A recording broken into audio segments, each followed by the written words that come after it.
Hello, gorgeous world. Welcome to Conversational Nina. I am here because I want to discuss three things on a very frequent basis. I will say, first of all, I will try to upload as many videos as possible because these are some hot topics and hot themes. So let's discuss people of color and literature and the lack of literature for multicultural experiences, especially if it involves Black and people of color. Also, I want to hit on, and this will probably be a separate video, but K-dramas, Asian dramas, what's missing, what you want to see, what we haven't covered yet. What do you think about the K-dramas blowing up here in the Western area as opposed to overseas in Asia? And then why is India just mad about K-dramas and K-pop? So let's go into K-pop for day 3. Day 3, we will talk about everything K-pop. Granted, I am new to the scene. I am sorry. Forgive me for being late, and I do apologize. I completely wish I discovered BTS, GOT7, Monsta X when they debuted years and years ago. But it is what it is. So let's talk about them. Let's talk about how BTS has exploded this year and what that's meant for the other groups, what that means for groups that are going to follow them. Let's also dive into a little bit of the negative and try and make it a positive. Cultural appropriation, cultural appreciation, and the difference. And my 2 simple solutions to nip this in the bud: say bye-bye and let's enjoy the music. Let's get up and dance, people. Okay? Please, if you haven't had a chance, please subscribe to my channel.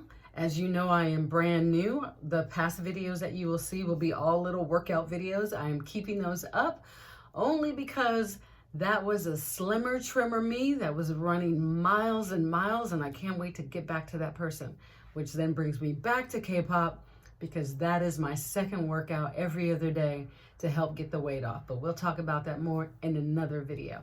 So if you would like to subscribe, please hit the subscribe button, the little bell. I would appreciate that. And then you'll probably see with me the entire video my website. My website will show more about our first topic, literature, where I have tips on writing, where I will eventually upload many courses about cultural appropriation, about how to write a historical fiction novel, and about how to break into the business. Though I am still breaking in, my query letter does get seen enough that I feel like I can do a mini course on that as well. And then, so we'll rotate the days. It's a lot to cover. Initially, my K-pop day, that video was going to be all about let me get viewers to dance with me. Let's learn a couple of these little quick dance moves from all the groups, and the top winner will go with me to an Asian festival where we get to see all the groups perform, or to a BTS concert. But that is only guaranteed once I get an agent, once the book is on the bookshelves and I have money like that. Plus, with copyright, I have discovered you can't just play their music. You can't just show their videos. Copywriting is very interesting, so that'll have to be a whole nother topic. But what I would also like to explore and talk about is what do you feel? What do you feel is missing in literature? Are you Vietnamese? Have you read The Mountain Sings? Do you think there are more books, more that should be focused? How about Filipino? Their plight, their struggle. How can we discover authors and then learn more about them? Because I truly believe that not only is knowledge is power, but that the more we learn about other cultures, the more we understand. And even if we're not going to be buddies and marry them, we can at least appreciate them and sit back and say, okay, I understand their point of view. I understand why they're a little hurt up when somebody puts blackface on, or I understand why they're a little hurt up when somebody uses the N-word, even though a lot of Black rappers use that all the time.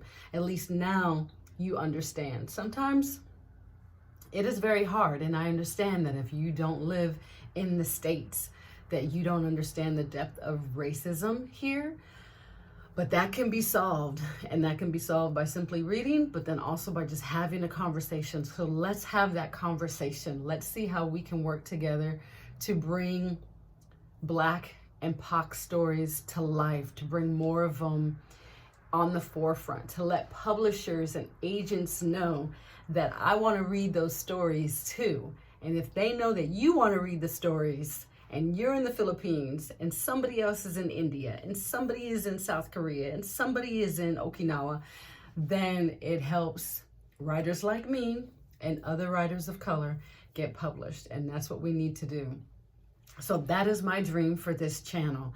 Not only do I want you to journey with me on my, I wanted to call it dance and hip hop weight loss journey, but once a week I would love to come at you with a day in the life. This is what I'm doing as a wannabe author, as a blogger, as somebody who in a pandemic is trying to figure out how to work out and get back to her marathon running weight or half marathon.